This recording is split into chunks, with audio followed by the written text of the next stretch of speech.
देखिए, मैडम सोनिया गांधी जी की पूछताछ के लिए हमें कोई एतराज नहीं, लेकिन ये पूछताछ करने की पीछे जो साजिश है और जो मन मानसिकता है, इसका विरोध करता हूं। इसलिए कि इतने सालों बाद इस बीजेपी सरकार को याद आए कि राहुल जी और सोनिया गांधी जी को ईडी की दफ्तर बुला के सवाल जवाब करने की ये सबसे अहम मौका है।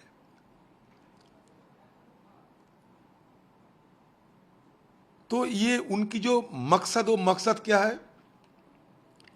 गांधी परिवार की छवि को धूमिल करना और साथ साथ कांग्रेस पार्टी की छवि को धूमिल करना।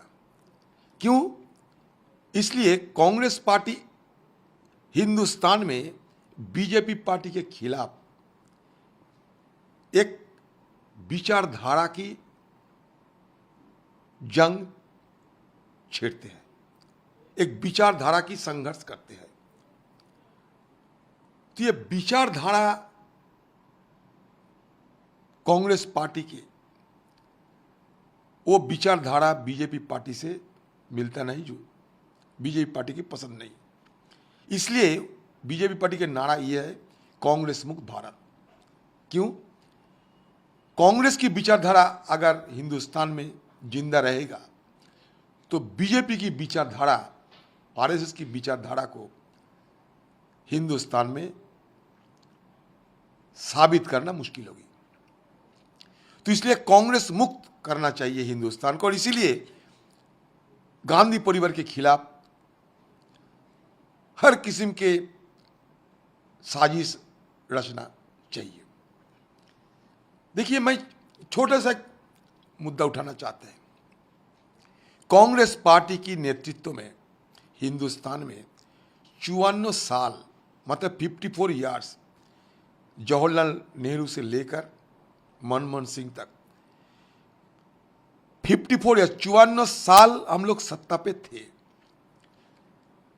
हिंदुस्तान की कोई लोग कि ये यकीन करेगा, ये मानेगा कि 54 साल सत्ता पे रहते हुए पार्टी 90 करोड़ रुपया की घोटाला में शामिल होंगे? बताइए।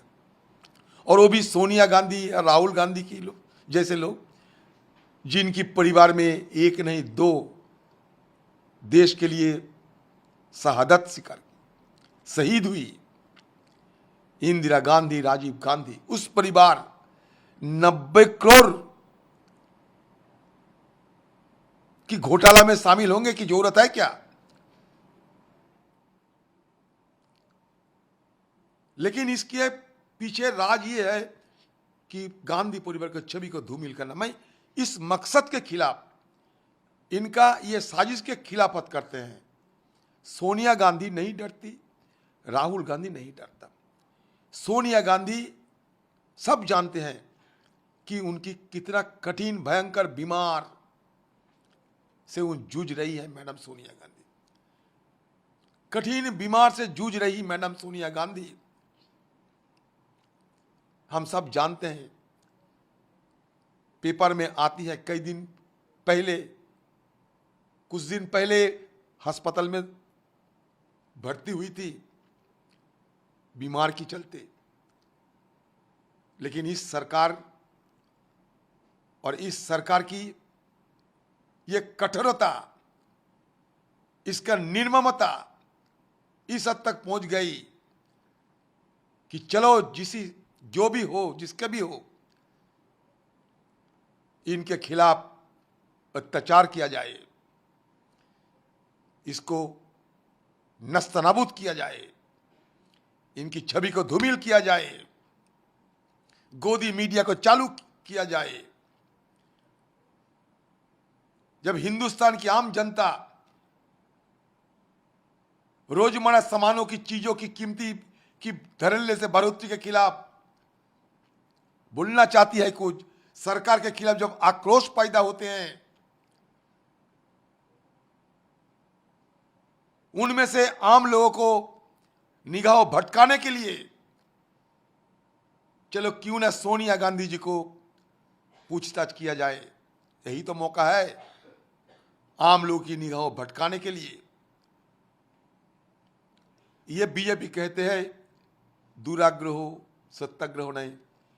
कांग्रेस पार्टी के खिलाफ बीजेपी पार्टी के पूर्वाग्रह सबसे बड़ा विलेन है।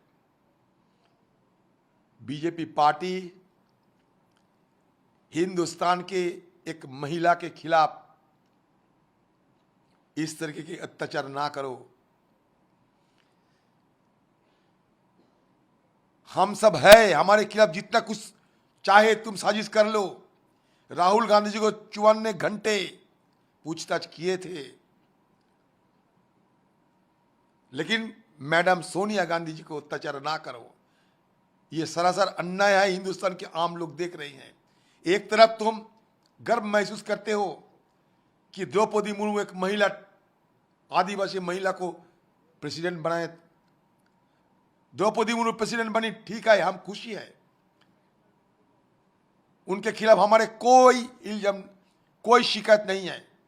खुशी है हम लोग कि हिंदुस्तान की एक आदिवासी महिला प्रेसिडेंट बनी है। और उसी दिन, जिस दिन आदिवासी महिला को आप महामहिम राष्ट्रपति बना रही है और द्रौपदी मुर्मू राष्ट्रपति बन रही है, उसी दिन हिंदुस्तान की और एक शहीद परिवार का महिला, जिन्होंने सारे मौका रहते हुए भी अंतरात्मा की आवाज सुनते हुए अपने प्रधानमंत्री पद को ठुकराया, अपने प्रधानमंत्री पद को ठुकराई, जिन्होंने अंतरात्मा की आवाज सुनते हुए, उनके खिलाफ तुम साजिश रच रही हो। पूछताछ के नाम पे उनके ऊपर जुल्म कर रही हो। यही तुम्हारा विचारधारा है। द्रौपदी मुर्मू एक महिला, आदिवासी महिला। सोनिया गांधी भी तो महिला है। एक तरफ गर्व महसूस करते हो तुम, और दूसरी तरफ हिंदुस्तान के और एक शहीद परिवार की महिला को खिलाफ इस तरीके की बर्ताव करते हैं।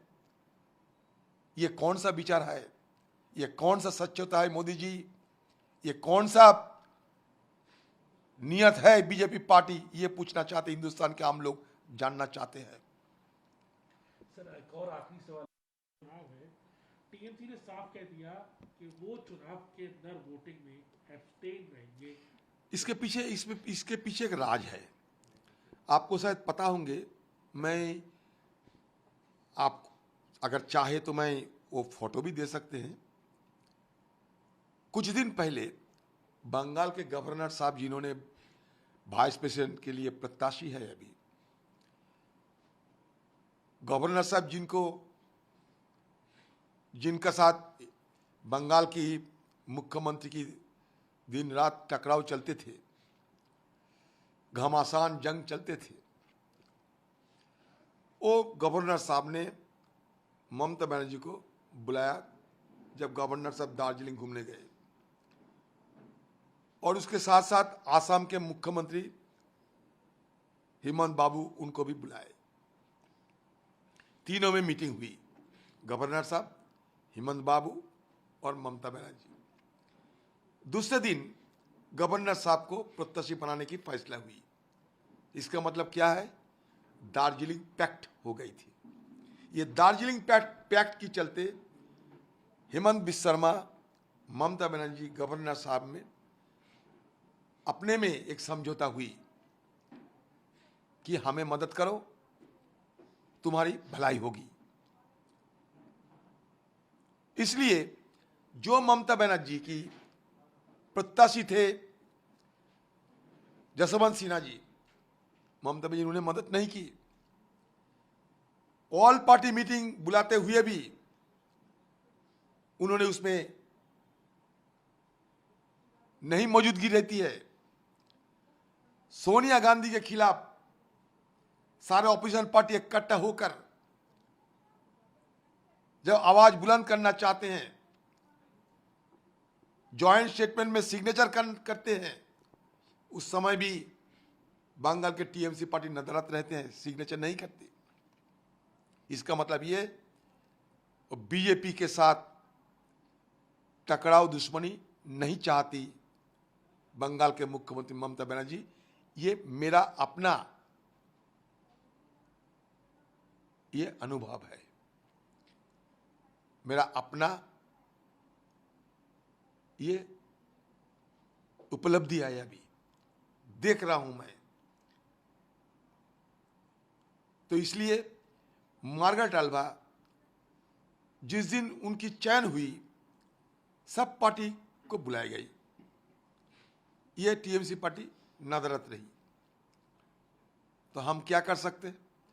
शरद पवार जी उनकी घर पे बैठते हुए फोन की ममता बनर्जी को, उनसे सलाह मशवरा करके मार्गारेट अल्वा की नाम तय हुई। फिर भी ममता बनर्जी आज मार्गारेट अल्वा को वोट देने के बदले वो एब्स्टेन रहना चाहती है। इसका मतलब धनखड़ साहब को ज़्यादा से ज़्यादा वोट पे जिताना उनकी अब की इच्छा है। तो इसलिए मैं कह रहा हूं, ये दार्जिलिंग पैक्ट, हेमंत बिस्वा शर्मा, ममता बनर्जी, गवर्नर साहब, ये दार्जिलिंग पैक्ट के चलते आज ये नजारा आप देख रहे हो। लेकिन कांग्रेस क्यों नहीं कुछ करती? का समर्थन करते हैं आप? दिल से नहीं, देखिए कांग्रेस को, उसके बाद देखिए कांग्रेस जब विपक्ष पार्टियों ने सब कहते हैं कि हम सारे विपक्ष एक साथ एकजुट होकर चलेंगे, तो कांग्रेस पार्टी के ये फर्ज बनती कि हाँ भाई चलो, ये उनकी अपनी अपनी मर्जी है।